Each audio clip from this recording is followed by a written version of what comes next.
ஓம் சாந்தி 6/4/2025 அவ்யக்த முரளி. இன்றைக்கி அப்பா சொல்கிறாங்க, அவருடைய விசேஷமான ஆசை என்னன்னா, ஒவ்வொரு குழந்தையும் ஆசீர்வாதங்கள் கொடுக்கணும், ஆசீர்வாதங்கள் பெறணும். இதுதான் அப்பாவுடைய விசேஷ ஆசைன்னு சொல்கிறாங்க. இன்றைக்கி அப்பா நாலாபுறம் உள்ள கவலையற்ற மகாராஜாக்களின் சபையை பார்க்கிறாராம். இந்த ராஜசபை முழு கல்பத்திலையும் இப்போ மட்டும்தான் இருக்குமா. ஆன்மீக பெருமிதம் எல்லாருக்கும் இருக்கா? காலையில் எழுந்ததுலேருந்து எங்கே போனாலும் சரி, நடந்தாலும் சுற்றினாலும் வேலை செஞ்சாலும் கவலையற்றவராக இருக்கோமா? தூங்குனா கூட கவலையற்ற தூக்கத்தில் தூங்குறோமா? அந்த மாதிரி அனுபவம் செய்கிறீங்களா? நீங்கள் கவலையற்றவராக இருக்கிறீங்களா, இல்லை இப்போ தான் ஆகிட்டு இருக்கீங்களா? ஆகிட்டீங்க தானே அப்படின்னு கேட்குறாங்க பாபா. கவலையற்றவர்கள் மற்றும் மகாராஜாக்கள், கர்ம இந்திரியங்கள் மீது ராஜ்யம் செய்யக்கூடிய கவலையற்ற மகாராஜாக்கள் நீங்கள்தான்.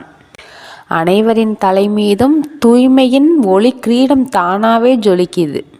அப்போது கவலை இல்லாமல் இருக்கீங்கன்னா உங்கள் தலை மீது ஒளி கிரீடம் இருக்குன்னு அர்த்தம். ஏதாவது கவலை இருக்குன்னா சுமையை தூக்கி தலையில் வச்சுருக்கீங்கன்னு அர்த்தம். அப்போ யோசிச்சு பாருங்கள், உங்கள் தலை மீது கிரீடம் இருக்கா, இல்லை சுமைங்கிற கூடை இருக்கா? உங்கள் தலை மேலே ஒளி கிரீடம் இருந்தால் நல்லா இருக்குமா, இல்லை சுமைகளின் கூடை இருந்தால் நல்லா இருக்குமா? நீங்களே யோசிச்சு பாருங்கள். இதனுடைய நினைவு சின்னமாக தான் நீங்கள் தேவதைகளின் ஃபோட்டோலாம் பாருங்களேன். அப்போ அவங்க கிரீடம் அணிஞ்சிருப்பாங்க, அதுக்கு பின்னாடி ஒளி கிரீடம், ஒளி வட்டம் ஒன்று இருக்கும். இதை தான் பாபா இரட்டை கிரீடம் அப்படின்னு சொல்கிறாங்க. துவாபர யுகம் தொடங்கி மகாராஜாக்களும் இருந்திருக்கிறாங்க, ராஜாக்களும் இருந்திருக்கிறாங்க, நிறைய பேர் இருக்காங்க. ஆனால் இரட்டை கிரீடதாரி யாருமே இல்லை. அப்படின்னா என்னன்னோ அவங்களுக்கு தெரியாது. கவலையற்ற மகாராஜாக்கள் எப்படி இருப்பாங்க தெரியுமா? அவங்களுடைய அடையாளம் என்ன தெரியுமா? எப்பொழுதுமே தானும் திருப்தியாக இருப்பாங்க, மற்றவங்களையும் திருப்திப்படுத்திக்கிட்டே இருப்பாங்களாம். எங்கே பிராப்தி இருக்கோ அங்கே திருப்தி இருக்குமா, எங்கே பிராப்தி இல்லையோ அங்கே திருப்தியற்ற நிலை தான் இருக்குமா. அப்போ உங்களையே நீங்கள் சோதிச்சு பாருங்கள், உங்களுக்குள்ளே திருப்தி இருக்கா? அப்பா நமக்காக அனைத்து கஜானாக்களையும் நிரப்பி தந்திருக்காரு. நம்மக்கிட்ட இல்லை அப்படின்னு சொல்கிறதுக்கு ஒன்றுமே இல்லை. அப்போ திருப்தியான ஆத்மா தானே நீங்கள்? ஆஹா என் கவலையற்ற மகாராஜா, ஆஹா ஆஹா ஆஹா, அப்படிதான் இருக்கிறீங்க இல்லையா அப்படின்னு பாபா கேட்குறாங்க. குஷியாக இருக்கீங்களா? அப்பா சொல்கிறாங்க, ஹிந்தியில் மேரா அப்படின்னா எனதுன்னு அர்த்தமா. நம்ம அப்பாவை மட்டும்தான் என்னுடைய பாபா, எனக்கானவர், என்னுடையவர் அப்படிங்கிற உரிமை அப்பாவை நினைக்கும் போது மட்டும்தான் வரணும். தேரா அப்படின்னா உனதுன்னு அர்த்தமா. ஒரு வார்த்தையில் வித்தியாசம் ஆயிடுது. அப்போ என்ன நினைக்கும் போது மட்டும் என்னுடைய பாபான்னு உரிமையோடு நினைங்க. மற்ற எதெல்லாம் உங்ககிட்ட எனதுன்னு நினைக்கிறீங்களோ அதை எல்லாத்தையுமே உனதாக மாற்றிடுங்க, என்கிட்ட ஒப்படைச்சிருங்க. யாரெல்லாம் இது என்னதுன்னு பிடிச்சி வச்சுருக்கீங்களோ அவங்களாம் மாயைக்கு அடிமை ஆயிட்டீங்கன்னு சொல்கிறாங்க பாபா. நேற்று முரளியில் சொல்லியிருப்பாங்க, மாயா செருப்பால் அடிக்குது அப்படின்னு சொல்லியிருப்பாங்க. என்ன மாதிரி சொல்லியிருக்காங்க பாருங்க. அப்போ அப்படிப்பட்ட மாயாவுக்கு நம்ம அடிமையாக இருக்கணுமா என்ன? நீங்கள் மாயாவை வென்றவர்கள், அடிமை அல்ல. என்னதான் இருந்தாலும் அப்பப்போ ருசி பார்த்துடுறீங்க. ஏன்னா 63 பிறவியாக இப்படி தானே இருந்திருக்கீங்க. அந்த அபியாசம் இருக்கும்ல, அதனால தான் அது சில சமயம் வெளிப்பட்டுருது. உங்களையே நீங்கள் செக் பண்ணுங்கள். எங்கேயாவது ஒரு மூலையில் கொஞ்சமாக சும்மா இருந்துச்சுன்னா கூட அதை என்கிட்ட கொடுத்துருங்க. லேசாக ஆகிடுங்க, டபுள் லைட் ஆகிடுங்க. யோசிச்சு பாருங்கள், டபுள் லைட் நல்லா இருக்கா, சுமை நல்லா இருக்கா? அப்போ என்னெல்லாம் கவலை இருக்கோ, என்னெல்லாம் சுமை இருக்கோ அதை எல்லாத்தையுமே என்கிட்ட கொடுத்துட்டு லேசாக இருக்கணும். ஆள் மனசில் போய் பாருங்கள், அங்கே கூட எங்கேயாவது கொஞ்சம் கொஞ்சம் சுமைகள் கவலைகள் ஏதாவது இருக்கான்னு. ஆள் மனசில் என்னப்பா, கனவுல கூட நீங்கள் கஷ்டத்தை அனுபவமே செய்யக்கூடாதுங்கிறாரு. இப்படிப்பட்ட அப்பா நமக்கு கிடைப்பாரா? செக் பண்ணிட்டீங்களா? செக் பண்ணினா மட்டும் போதாது, மாற்றி காமிக்கணும். என்னதுன்னு எதெல்லாம் வச்சுருக்கீங்களோ அதெல்லாம் ஒன்றுதுன்னு கொடுத்துடணும். சமயம் சுயம் ரெண்டையுமே பார்க்கணும். டைமும் இருக்கா, நம்ம எந்த அளவுக்கு மாறி இருக்கோம் அதையும் பார்க்கணும். சிலர் நினைக்கிறாங்களாம், இப்போத்துலேருந்து கொஞ்சம் கொஞ்சமாக முயற்சி பண்ணிகிட்டே போனால் எப்படியும் நம்ம கடைசி நேரத்தில் ஃபாஸ்ட்டாக போயிடலாம் அப்படின்ட்டு. ஆனால் அப்பா சொல்கிறாங்க, நீங்கள் கடைசி நேரத்தில் எவ்வளோ வேகமாக முயற்சி பண்ணணும்னு நினைக்கிறீங்களோ அதை இப்போத்துலேருந்து தீவிர புருஷார்த்தம் வேணும். அந்த நீண்டகால பயிற்சி தான் உங்களுக்கு கடைசி டெஸ்ட் பேப்பரில் பாஸ் ஆகிறதுக்கு உதவி செய்யும். அப்போ அப்போ பார்த்துக்கலான்னா நம்மளால் எதுவுமே பண்ண முடியாது. அதனால் டைமையும் நமக்கு ரொம்ப குறைவான நேரம் தான் இருக்குங்கிறதையும் மனசில் வச்சுக்கணும். சீக்கிரம் முன்னேறணுங்கிறதையும் மனசில் வச்சுக்கணும். அப்போ வந்துட்டு செய்யறேன் பண்ணுறேன் அதெல்லாம் தாண்டி பறக்கணுங்கிறாரு பாபா. பறக்கும் கலையில் பறந்துடுங்க. சிறகு கிடைச்சிருச்சு. ஊக்கம், உற்சாகம், தைரியம். அதற்கான வரதானமும் பாபா கொடுத்துருக்காரு. நினைவு இருக்கா? என்ன வரதானம் கொடுத்துருக்காரு? தைரியத்தின் ஓரடி உங்களுடையது மற்றும் 1000 அடியின் உதவி பாபாவுடையது. ஏன்னா பாபாவுக்கு குழந்தைங்க கிட்ட மனப்பூர்வமான அன்பு இருக்கான். அப்போ அன்புள்ள குழந்தைகள் கஷ்டப்பட்டு உழைக்கிறத பாபா வந்துட்டு விரும்ப மாட்டாராம். பாபா என்ன சொல்ல வராருன்னு புரியுதுங்களா? பாபா வந்துட்டு ஸ்ரீமத் கொடுத்துட்டாரு. டைமோ கம்மியாக தான் இருக்குது. கடைசி நேரத்தில் பார்த்துக்கலாம், இல்லை வந்துட்டு பொறுமையாக முயற்சி செஞ்சுக்கலான்னு மட்டும் தயவு செய்து இருக்காதீங்க. நீங்கள் ஒரு அடி எடுத்து வைங்க. இதை தான் பாபா எதிர்பார்க்குறாரு. அப்பத்துலேருந்து இதை தான் சொல்லிகிட்டே இருக்காரு. உங்களுக்கு அந்த தைரியம் இருக்கா? ஒரு அடி. இன்ன வரைக்கும் தூய்மை விட முடியலையா? பயந்துட்டே இருக்கீங்களா? இன்னைக்கு முடிவெடுங்க. தைரியமாக போய் கணவனோ மனைவியோ அவங்கக்கிட்ட டைரெக்டாக பேசுங்க. எனக்கு இந்த வாழ்க்கை பிடிச்சிருக்கு, பாபா கொடுக்குற ஸ்ரீமத் பிடிச்சிருக்கு, நான் அதுபடி வாழணும்னு நினைக்கிறேன், எனக்கு அனுமதி கொடுங்க அப்படின்னு கேளுங்க. கண்டிப்பாக அது நடக்கும். அனுமதி தரலையா? ஸ்ட்ரிக்டாக சொல்லுங்க, நான் இப்படி தான் இருப்பேன், என்ன தான் நடந்துட போகுது, போராடுங்க, இப்படி தான் இருப்பேன்னு சொல்லுங்கள். எதுக்காக உங்களுடைய தூய்மையை விட்டு கொடுக்காதீங்க. அப்படி எத்தனை நாள் இருப்பீங்கன்னு பாபா பார்ப்பாங்க. துணிஞ்சு நின்றுட்டீங்க, அவருடைய முழு உதவியும் அப்போ தான் நீங்கள் பாபாவுடைய உதவி என்ன அப்படிங்கிறதையும் அனுபவம் செய்ய முடியும். அப்போ எப்போ தான் அனுபவம் செய்ய போகிறீங்க? ஒரு பிரச்சனைன்னு ஒன்று வந்தால் தானே பாபாவுடைய உதவி எப்படி கிடைக்குதுன்னு உங்களுக்கு அனுபவம் ஆகும். அப்போது நீங்கள் உணர்வீங்க அவருடைய உதவியை. அதே மாதிரி தான் நான்வெஜ்ஜுமே. சிலர் வந்துட்டு பாபா குழந்தைகள் வந்துட்டு நான்வெஜ் சாப்பிடாம இருப்பாங்க. ஆனால் கணவனுக்கு சமைச்சு கொடுப்பாங்க, குழந்தைகளுக்கு சமைச்சு கொடுப்பாங்க, வீட்டுக்கு யார் வந்தாலும் சமைச்சு கொடுப்பாங்க. அதுவுமே பாவம் அப்படின்னு அப்பா சொல்லிட்டாங்க தானே. ஸ்ட்ரிக்டாக சொல்லிடுங்க, என்னால் சமைக்க முடியாதுன்ட்டு. கண்டிப்பாக சொல்லுங்கள், இதை தான் பாபா ஒரு அடி எடுத்து வைங்க, தைரியத்தோடு எடுத்து வைங்க அப்படின்னு சொல்கிறாங்க. மற்றவங்களுக்கு பாபாவை பற்றி தெரியல, புரியல, ஓகே. உங்களுக்கு எல்லாமே புரியுது தானே. பாவம் செஞ்சால் தண்டனை கிடைக்கும் தானே, பதவி குறையும் தானே. அப்போ எவ்வளோ நாள் பாவத்தை செஞ்சுக்கிட்டே இருக்க போகிறீங்க? அடி எடுத்து வைங்க. இனிமேல் எந்த பாவத்தையும் நான் செய்ய மாட்டேன்னு முடிவு பண்ணுங்க. பாபா உதவி தருவார். 1000 மடங்கு உதவி தரேங்கிறாரு. ஒரு அடி நீங்கள் எடுத்து வைங்க. அது வந்துட்டு எப்படி சொல்கிறது, ஒருத்தரை வந்துட்டு கஷ்டப்படுத்தி பகைச்சிக்கிற மாதிரியும் ஆகிடக்கூடாது. பாபாவோட நினைவின் மூலியமாக அன்புலையே இருந்துட்டு அந்த நினைவில் மற்றவங்கக்கிட்ட அதை சொல்லும் பொழுது அந்த அம்பு போய் தேய்க்கும். அவங்களுக்குள்ள ஒரு மனமாற்றத்தை ஏற்படுத்தும். அப்போ அவங்களே நம்மளுடைய அந்த உள்ளத்தின் உறுதியை புரிஞ்சுக்கிட்டு நமக்கு வழி விட்டுருவாங்க. நம்ம எப்படியெல்லாம் வாழணும்னு நினைக்கிறோமோ இந்த சங்கம யுகத்தில் பாபாவோட நினைவில் ஒரு தூய்மையான வாழ்க்கை வாழணுங்கிறதுக்காக நம்ம எதிரில் உள்ள ஆத்மாக்கள் நமக்கு வழி விடுவார்கள். அப்போது அப்பாவோட முழு அன்பு நமக்கு வேணும். ஸோ நினைவின் சக்தியை அதிகப்படுத்துங்க. போராடுறேங்கிற பேரில் எதிர்த்து பேசுனா அது வந்துட்டு கோபம், அகங்காரம் அந்த வழியில் போயிடும் இல்லையா? ஸ்ரீமத்தோடு போராடணும்.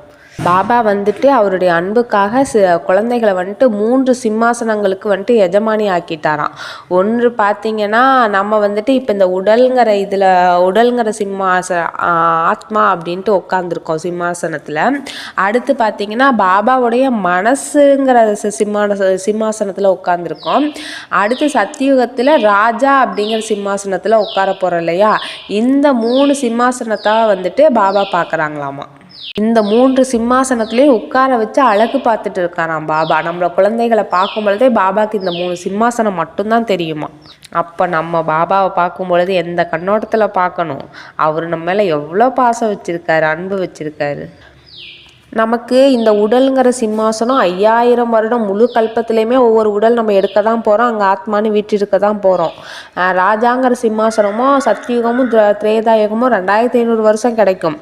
ஆனால் பாப்தாதாவோட மனசுங்கிற சிம்மாசனம் இந்த சங்கமயுகத்தில் மட்டும்தான் கிடைக்கும். நம்ம எப்போ பாபா குழந்தையானமோ அப்பத்துலேருந்து நம்ம உடலை வெற வரைக்கும் தான் நமக்கு டைம் இருக்குது. அந்த குஷி இருக்கணும். அப்பா மேலே அவ்வளோ அன்பு வரணும். அந்த சிம்மாசனத்தில் சங்கமயுகம் முழுவதும் மகாராஜாவாக உட்காந்துருக்கணும். தேக உணர்வில் வந்துட்டோம்னா மண்ணுக்குள்ளே விழுந்துடுவோங்கிறாங்க பாபா. பாபா வந்துட்டு குழந்தைகளுடைய எல்லாருடைய சார்ட்டையும் பார்க்குறாரு. வரவு செலவு கணக்கு பார்க்குறேன்னு சொல்கிறாங்க. ஏன்னா அப்பா வந்துட்டு எல்லாருக்கும் தானே ஸ்ரீமத் தராங்க, எல்லாருக்கும் கஜானாவை நிரப்பி கொடுத்துட்டாரு. யார் யார் எவ்வளோ செலவு பண்ணியிருக்கீங்க, யார் யார் எவ்வளோ சேமித்து வச்சுருக்கீங்க, அந்த கணக்கு வந்துட்டு பாபா பார்க்குறாங்க. சங்கல்பத்துடைய கஜானா தான் வந்துட்டு மிக முக்கியமானதான். ஏன்னா நம்ம இப்போ எதெல்லாம் நினைக்கிறோமோ, எந்த வரதானத்தை எல்லாம் பெறணும்னு நினைக்கிறோமோ அதுதான் வந்துட்டு இப்போ அடைவோம். இப்போ நம்ம அடையிறது தான் முழு கல்பத்துக்கும் நம்மளை பாதுகாக்கும் இல்லையா? அதோட எவ்வளோ ஞானம் தாரணையாகிருக்கு, சக்தி எந்த அளவுக்கு, சக்திகளோட சேமிப்பு எந்த அளவுக்கு வச்சுருக்கீங்க, அதை எல்லாத்தையுமே பாபா பார்க்குறாங்க. அடுத்து ஆசீர்வாதங்களின் கஜானாவையும் பார்க்குறாங்க. எல்லாத்த விட ரொம்ப ஈஸியானது பார்த்திங்கன்னா ஆசீர்வாதம் கொடுக்கறதும் பெறுறது தானாமா. இது ஈஸி தானே.